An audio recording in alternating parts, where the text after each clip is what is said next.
Tunachojivunia ni utamaduni wa babu zetu na bibi wa bibi zetu, na huu ndio urithi wetu. Karibu mfarume. Asante sana. Tunashukuru sana kwa mpokezi yenu. Naam. Ndugu yetu Mzee Msoropa pamoja na chifu wetu pale, chifu wa Makunduchi. Hivi Makunduchi inaungana moja kwa moja na Muyuni? Jimbo moja. Jimbo moja. Kwa kiutawala na Muyuni pia iko sehemu yako kama kiongozi wa kimila. Ya, hivyo tunashukuru sana kwa mpokezi yenu. Hao wote ambao tumeambatana nao ni wanajadi ambao wamekubali kuishi asili, ikiwa ni pamoja pia na hatua za utafuta ukweli wa kuishi. Unajua wazi kwamba katika mfumo wa maisha wazee wetu waliotangulia kuishi kabla yetu kuna mengi ambayo walikosea, ndio maana imefika hatua watu wengi wamepoteza asili. Wakati mwingine tunapofika kwenye ibada mapango kama haya, wengine uhesabu kama ni ushetani, wengine hata uhesabu kama ni namna fulani ya ushirikina, lakini mwisho wa siku tunasema kwamba jambo hili ni jambo la asili, ni jambo la kuendelea kudumisha mila, na sisi kama wanajadi tumevuka maji kutoka bara kufika hapa Zanzibar kisiwani kwa ajili ya kuweza kufika hapa kufanya ibada za matambiko kwenye pango hili, pango la Ngonga, pango ambalo wewe ndiye msimamizi mkuu. Nadhani ndivyo tutatoa historia kidogo ya pango, maana nasikitika sana tumekuvamia, taarifa uko nazo, maana namba ya simu nimepoteza. Lakini tunashukuru tumekuta mmetusubiria. Ni jambo la kuonesha wazi kwamba hakika ya Mungu yanatenda, na wazee walidhamiria hakika tuweze kufika hapa. Sisi ni wageni wenu, kama mnavyotuona tutakuwa pamoja nanyi mpaka kesho asubuhi. Lengo na madhumuni ni katika hatua hizo za kuendelea kujipatia ibada katika pango hili. Na asanteni sana. Na hiki kiumbe, huyu kuku, ni moja kati ya zawadi ambazo tumeelekezwa kuzileta katika pango hili na viumbe walioko ndani ya pango hili. Hivyo huyu atakuwa upande wako. Wewe ndio utajua sasa jinsi utakaopata kuwahudumia hao viumbe. Asante mzee. Habari yako, majina yako kwa ufupi, unaitwa nani? Naam. Jamani, asalamu alaykum. Mimi naitwa Isa Abdallali au maarufu Isa Msoropa. Ninakaa katika kijiji hiki cha Muyuni A. Kijiji hiki cha Muyuni kimegawika sheria 3. A, B, C. Lakini hapa tulipo ni Muyuni A. Na kijiji chetu cha Muyuni A tunaishi watu 1376. Kike kwa kiume. Nyumba za makazi watu tunaishi nyumba 376. Kazi yetu kubwa katika kijiji hiki sisi ni kilimo pamoja na matambiko kama haya tulikuja nayo hivi sasa. Hili pango hivi sasa linaitwa ni pango la Ngonga. Maana ya Ngonga ni kitu cha ngome, kitu madhubuti. Ambapo wazee wetu wa zamani mwanzo walikuwa kukatokea machafuko katika nchi, wanakuja kujificha huko. Na hivi sasa hili pango linatumika kwa mambo matambiko. Kwa hiyo karibuni wageni wetu katika pango hili la Ngonga, mkiwa na shaka mlisi kama mko nyumbani. Hili pango mmeanza kuligundua mwaka gani? Hili pango limegundulika mwaka 2000 nyuma iliyopita. Aloligundua anaitwa Mzee Mnyeji wa Mnyeji. Mzee Mnyeji huyo alikuwa kazi yake kubwa ni mtibabu wa asili, tiba za jadi. Na hivi sasa tunalitumia sisi vizazi vyake vya hivi sasa. Kwa hiyo karibuni. Asante. Karibu chifu. Mimi jina langu Amer Haji Duta. Ni mwakilishi wa machifu Zanzibar. Zanzibar kuna machifu wa aina gani huku kwanza? Huko kuna wazee wa mila na utamaduni. Ndio. Alafu kuna mimi kama ni chifu. Mimi tunajiunga na jumuiya ya machifu Tanzania. Ndio. Na okay. Kwa hivyo mimi ni mtu wa Makunduchi. Jimbo la Kusini. Mkoa wa Kusini. Sisi kama chifu kwa Makunduchi huwa kuna sherehe ya kama mwaka Kogwa. Kuna mambo ya ngoma za Shomo, hiyo ni ngoma za jadi ambazo sisi tumezirisi. Na bado tunaendelea nazo mpaka sasa hivi. Tunapeleka kwenye serikali na kusaidia kwenye sherehe zetu. Sababu tumemaliza juzi tu kama mwezi wa 7 tarehe 17 ndio tumemaliza sherehe hizo. Na mwamko uko vipi huko kwa machifu? Watu wa Zanzibar, mwamko wenu mko vipi kwa machifu? Huko ulikuwa zamani sio machifu, ulikuwa naitwa wasultani. Wasultani. Sawa. Lingine chifu, unatamani kutuambia sisi watu wa United Kingdoms of Africa, unatamani sana kulizungumza ama kero ambayo mnaokutana nayo kama nyinyi machifu kwenye huku bara lenu la Zanzibar ni ipi? Huku kwetu kuna watu wa mwamsho. Mwamsho huwa anapinga sana mambo ya mila. Ya mila na utamaduni. Kwa hivyo watu wengine wanaweza kuvamia kama makalu yetu yale wakavunja. Lakini tunashukuru serikali inatusaidia na naendelea na mila zetu. Mnalindaje hifadhi? Hifadhi tunalinda, wajua kuna watu tunapita wenyewe, tunaangalia. Unapomkuta mtu mle kufanya uharibifu, watu wapeleka kwenye vyombo vya sheria. Sawa. Mzee wangu, matambiko huwa mnafanya kila mwaka ama? Huku tunafanya matambiko kila mwaka. Kila mwaka mnafanya matambiko? Lazima mfanye matambiko kwa sababu vile viumbe vipate kufurahi. Tunafurahisha vile viumbe. Kule kwetu sisi tunafanya kama labda miezi mitatu. Kila baada ya miezi mitatu. Tunatambika. Kwa kufikia mwaka tutakuwa tushafanya kama 4, alafu kilele chake inakuwa hiyo.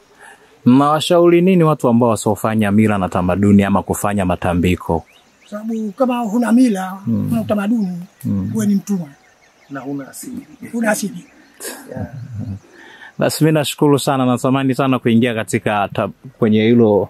Asante sana, tunakushukuru mtangazaji au tunakushukuru mwana kamera wetu United Kingdoms of Africa. Ndugu zangu, kama nilivyojitambulisha, mimi ni Mfalme Dr. Fadhili, kiongozi wa kimila kutoka himaya ya Manyovu, Kigoma, Tanzania, ambao himaya yetu inatambulika kama Nyarutambwe ndani ya Manyovu, lakini pia ni katibu mkuu wa muungano wa falme za Afrika, United Kingdoms of Africa.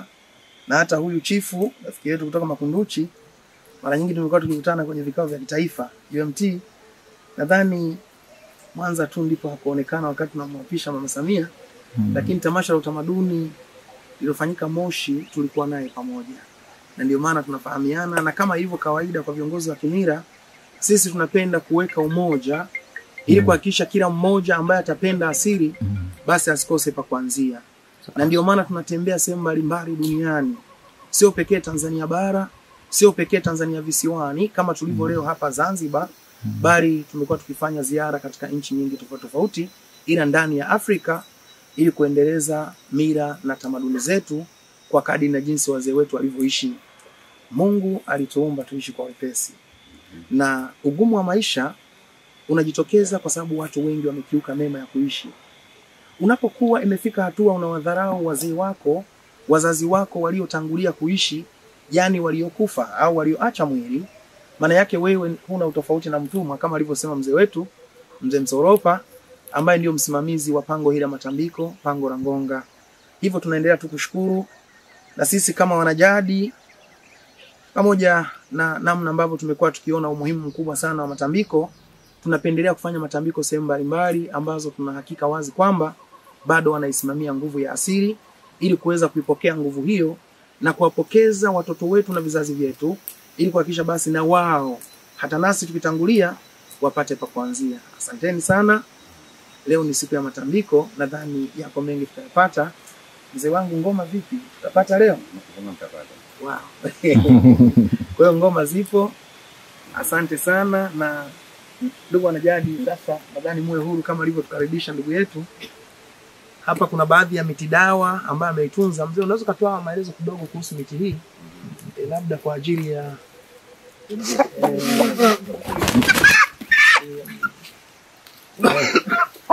hapa mti huo mnaona nyuma yenyewe. Huo unaitwa ni mparamsi. Mparamsi cha maradhi. Kama unavyoona umechuma huo magome huo, ni mti wa kweli kweli. Na vile vile pala mti mmoja unafanana unaitwa ni Jafari. Lakini ulikuwa mkubwa hapo, lakini ule ndo fariki ule pamoja kwa mtu kuna magome. Na hiyo ndio na pembeni ni yote miti ya dawa, ile miti ya dawa asili. Kama huyo hapo mna mti hapo naitwa ni mkuyu. Sio una mkuyu hapo. Huo mkuyu kama vile mtoto kama kana mashata ulimi. Magome yake yale unapita kwa nayo. Wapo. Na kuna miti mingi sana, kuna mtundu, mingine ipo hiyo kama ni ile msukuma maradhi, alafu kuna miji mengi tu imo. Zangu labda tuweze kupata taarifa kidogo hapa. Maana naona hapa kama pameshaborewa. Ni namna ya uvunaji wa dawa au ni mti umepata na wenyewe ajali? Huo sio ajali. Kuna uvunaji wa dawa. Lakini hajapata ajali, huwa dawa. Kupata tiba. Hapa wamevuna dawa. Maana kwa kawaida kama kiongozi wa kimila huwa tunashauri kuvuna hivi, maana kuna wengine hawajui. Akishapata mti kama huu wote anakata, anavuna dawa, akishavuna mti haupo tena. Tunachojivunia ni utamaduni wa babu zetu na bibi wa bibi zetu, na huu ndio urithi wetu.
Inatokea wapi kichaka ukoma, ile hariri wala ile ngoma. Wale wakada wale wakusubara moto wakopopa wakazua sada wa bibuyu leo.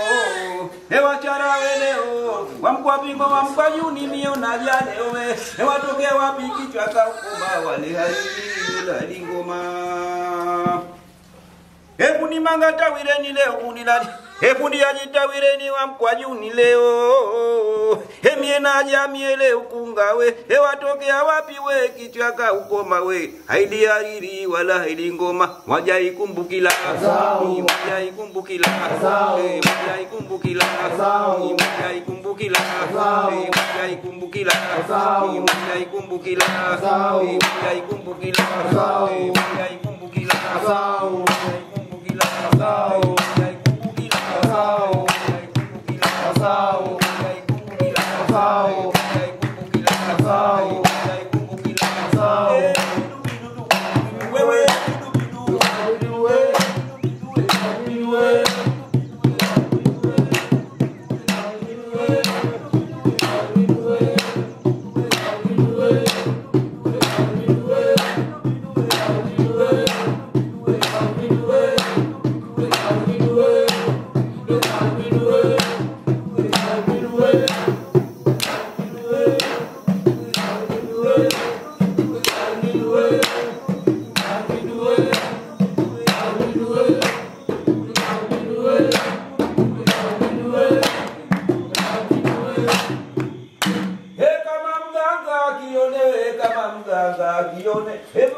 visiwani huku kuangalia nuru na nguvu za wazee wetu. Mtuangalie na sisi wajukuu zenu, tuna machangamoto gani huko mjini?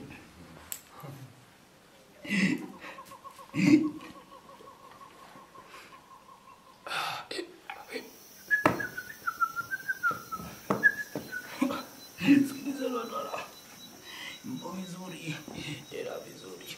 Mtakuja, mtatembea, mtarudi kama mlivyokuja. Wala hamtopata shida. Sawa sawa. Je, kuna nasaidia kile? Mimi nakwenda basi.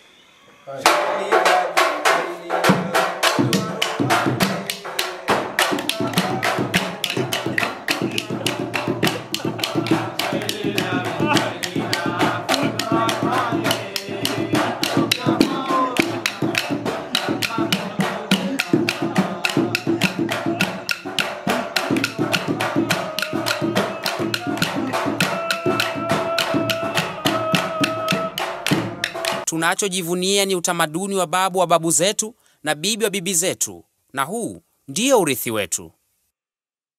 Wafundisha yapo katika aina ngapi? Katika mfumo wa kuishi aina mbili. Aina ya kwanza namna ya kuishi na ambayo namna ya kuishi. Hizo ni aina. Namna zipo mbili. Kuna namna ya majini wanaoishi kimwili na majini yanayoishi kiroho. Kwa hiyo huyu amepandwa na majini yanayoishi kiroho. Majini yale ndio yamekuja kwa mganga ili atatue shida ya mgonjwa. Na ndio maana kwa wachache ambao mna viumbe hapa, nilikuwa nimeshaanza kuona mnaanza kutafuta na nyie. Ni kawaida. Kwa sababu nguvu ipo. Ni kawaida. Kwa hiyo katika harakati hizo majini,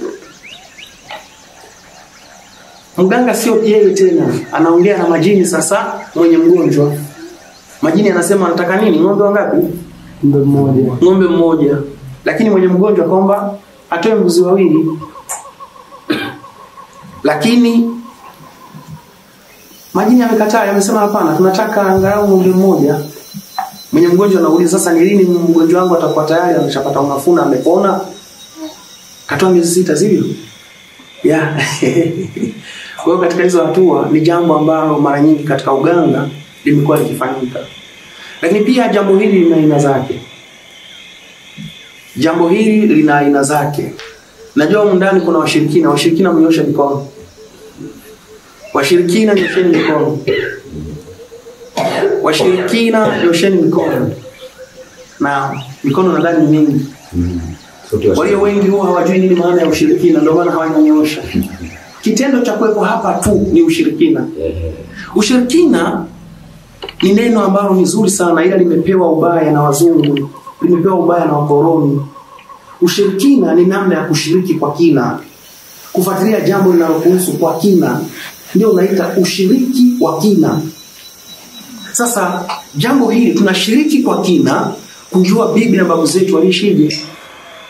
Sasa katika kushiriki kwa kina, ndio maana tunasema ni ushiriki wa kina, ambapo sasa kwa lugha hiyo inatamkika kama ushirikina.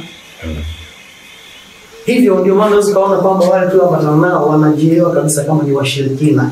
Wanashiriki kwa kina kwa kuzingatia mema ya kuishi. Kuna wanaoshiriki kwa kina, yani washirikina wanaoshiriki kwa kina kinyume na mema ya kuishi. Maana yake hao ni wachawi. Na ndio maana kuna utofauti kati ya mchawi na mrozi. Maana ya ucha ni utii. Awi huwa ni ubaya. Ucha Mungu huwa ni utiifu kwa Mungu. Ucha Mungu, ucha awi ni ubaya. Hivyo ucha awi ni utiifu kwa mabaya. Hivyo ukishatii kwa ubaya, maana yake uko kwenye yaliyo kinyume na mema ya kuishi. Ndio maana nikasema kuna tofauti kati ya mrozi na mcha awi. Mcha ni mtiifu kwa mabaya, mcha awi ni mtiifu kwa mabaya. Ila mrozi ni mtu anayetumia nguvu ya asili, nguvu iliyo rasmi katika kuishi, nguvu alizotumia bibi na babu zetu kuweza kujisaidia kwa ya kwao. kama kijana pale anavyotumia nguvu iliyo rasmi katika kuishi, waliotumia kwa kuaccess viumbe kutoka sayari zingine kwa namna ya majini ili waweze kusaidia kwa wachache wanaosumbuliwa na maradhi mbalimbali. Sasa tunapozungumzia hatua hiyo, maana yake huo ni urozi, ni taaluma, nguvu. Sasa wengine nguvu hiyo ya urozi wanaitumia kinyume na mema ya kuishi, yani kichawi. Sasa unapoitumia kichawi, maana yake unatii kwa ubaya. Ndio maana unakuta mrozi mwingine anatamani auwe. Sasa unapoanza kuua vitu au viumbe visivyokuwa na sababu ya kuuliwa, maana yake wewe ni mchawi. Unaunganishwa kutoka kwenye urozi mpaka kuingia kwenye uchawi, utiifu kwa mabaya. Tupo pamoja?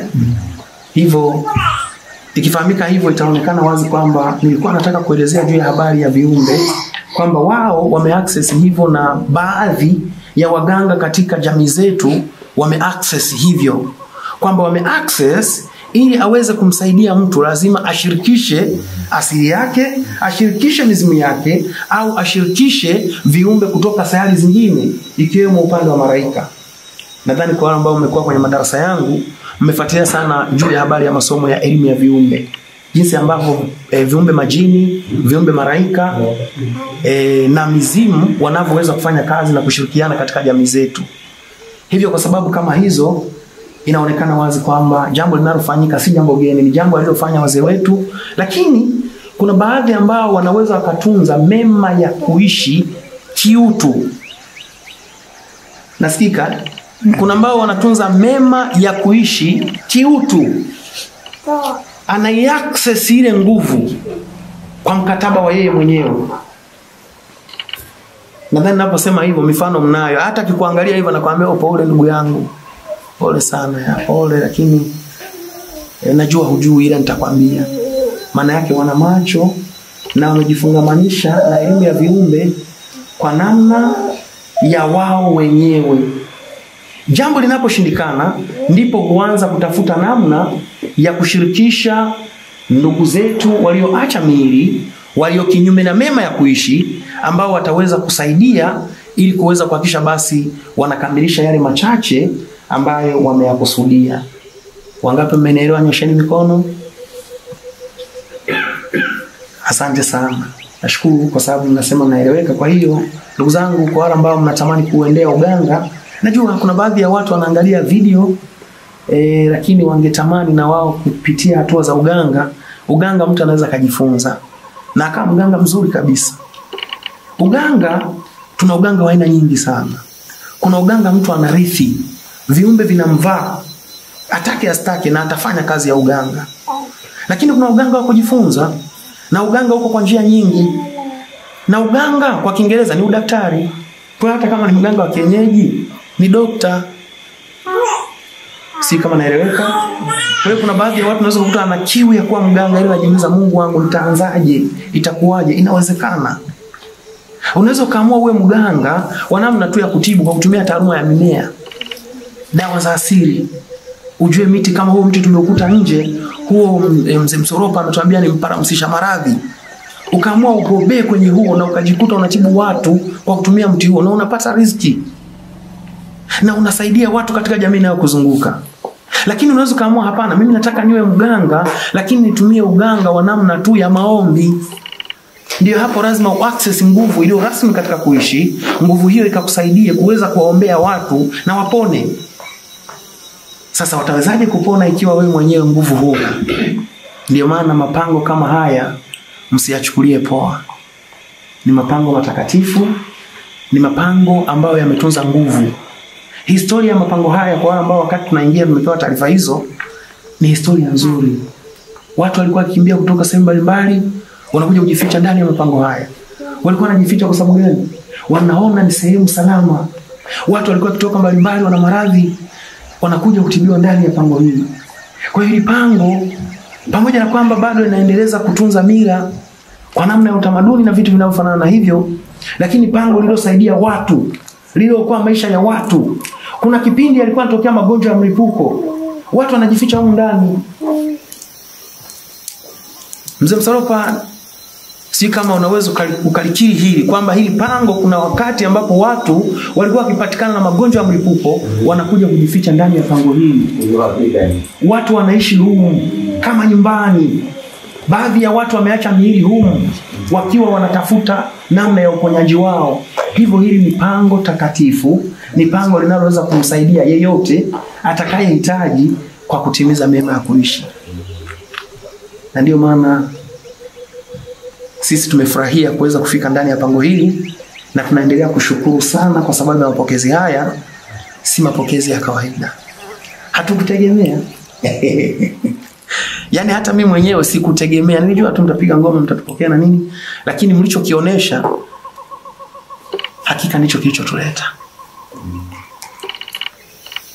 Na mambo ya mifupa hiyo kama watu wataenda kuiona. Tutaona. Na nje na mifupa jamani, kuna mahali ambapo ukigusa ndani ya hili pango unaondoka na baraka. Mzee papo hapa. Sawa.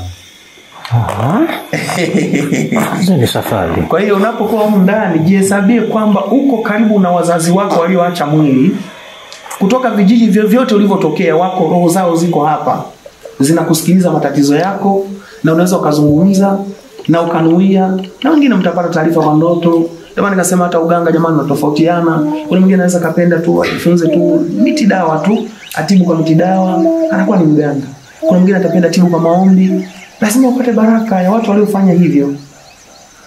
Ulisema hili pango walikuwa wakitibia watu. Walikuwa wanatibia watu wa maradhi gani? Maradhi ya ndui, ndio maradhi ya ndui. Watu wanavimba katika mwili. Sasa tuwale ndio wanakuja kafichwa humu kwa sababu kaka viamboni kwa naambukizana. Ndio wanakuja kafichwa humu. Wana mashetani mabaya yale, mashetani ya kichaa vile wanaletwa humu. Na maradhi mengine tu mbalimbali naitwa humu. Nasikia. Kwa hiyo ni Kristo nasema hapo hospitali. Nashukuru sana. Vijana sisi tunashukuru sana. Labda kwa taarifa kwa ufupi ndugu zangu mzoropa. Sisi ni wageni wako mpaka kesho asubuhi. Na hatuhitaji chochote nje ya kupumzika tu tufanye ibada hapa mpaka tutakapojiridhisha asubuhi imefika. Tutapanda utashangaa na kuaga mzee tunaondoka. Hivyo usiangalie kutuuliza kwamba mtalala kwenye mlango au kwenye nini. Ile wetu achie sisi. Hivyo kama kuna wageni wengine unatamani kuwapokea wewe unaweza ukimaliza kutupatia maelekezo ya baadhi ya maeneo maana tutatembelea mapango haya. Jamani pango mwisho sio hapo na hapo mnapoona. Hii pango ni kubwa. Lina vyumba. Yaani hapa mnapoona ni kama robo. Ni pango kubwa. Kuna mahali tutaenda tutakuwa tuonani tutawasha taa. Kwa hiyo unapotembea kila hatua unayoitembea nuia mahitaji yako Mungu atakusaidia. Najua kuna watu wamekuja na matatizo mbalimbali. Baba naona nataka unuie. Akanuie kule kwa mzee Msoropa. Ndio kanuie. Ya kwa hiyo kwa sababu kama hizo kila hatua mtakayoipiga msiache iondoke hivyo hivyo. Hapa ni Unguja jamani. Ni sehemu ambayo tumekuja kwa ajili ya kufanya ibada ya asili. Kwa amani na wema. Kwa kuzingatia mema ya kuishi. Kama kuna mtu yeyote kati yetu amekuja na namna yote ya kile ambacho anakiita uchawi, asijaribu. Maana mimi ndio kiongozi wa kimila. Anaweza sirudi. Tukarudi peke yetu na tutatoa taarifa kwamba tulienda naye ile hakuwa salama. Ukija unakuja kuomba leo mema ya kuishi. Ndio maana nilikuwa nikawaelewesha ambao ni wachawi, waniletea uchawi mimi ni uteketeze. Maana huna sababu ya kutumia uchawi, hiyo ni nguvu. Itumie kwa mengine, sio kwa kusumbua watu au kwa kuharibu mifumo ya watu ambao wameziwekea. Wakati naongelea haya kuna mtu akaniuliza akasema sasa uchawi kile utauona. Wangapi mshakutana na Mbaramba? Na Mbaramba mnawajua? Ya, ukishakutana na Mbaramba ndio utajua hiki ninachokizungumza. Lakini muwe na amani. Leo ni siku ya amani, ni siku yetu ya wazee ndugu zangu. Kuna watu najua mna mahitaji maalum. Naweza mkatumia kwa kuandika. Tayari nikamwomba mzee mwenye dhamana, mzee Msoropa, atakapopata nafasi atatoa maelekezo ya mahali tutakapopeleka maombi yenu. Naweza kuyaweka. Lakini pia wakati tukiwepo hapa, mzee wangu sisi tumefunga. Tumefunga siku 7. Na leo ni funga ya 5, sio? Ikifika jioni tutakuwa tumetimiza siku 5. Kesho tunarudi Dar es Salaam na kesho tutamaliza funga yetu kesho kutwa Jumamosi. Ni sherehe zetu. Kwa atakayefanikiwa kufika Dar es Salaam, sherehe zitakuwa kwenye viwanja vya Kabadosi mjini Dar es Salaam, ambapo ni sherehe za kidunia. Ya maana sisi tunafunga kimia. Na maelekezo haya yanakuja ndani ya mwezi wa 8. Unapoonekana mwezi tunahesabu siku kadhaa, viumbe wanapoonyesha taarifa, tunaanza mfungo wetu wa wazee. Na tunafunga siku 7. Tukishafunga siku 7, basi tunakamilisha kwa sherehe zetu kimia. Kwa hiyo wakati utakapofika, itakapoelekea saa 10:11, tunaweza kuunganisha na wamama wachache waungane labda na wamama wenzao wenyeji huko, wapeleke kama sokoni kuna ni wapi, wataandaa huko juu ya kula, ikiwa tutaruhusiwa sisi, na baada ya hapo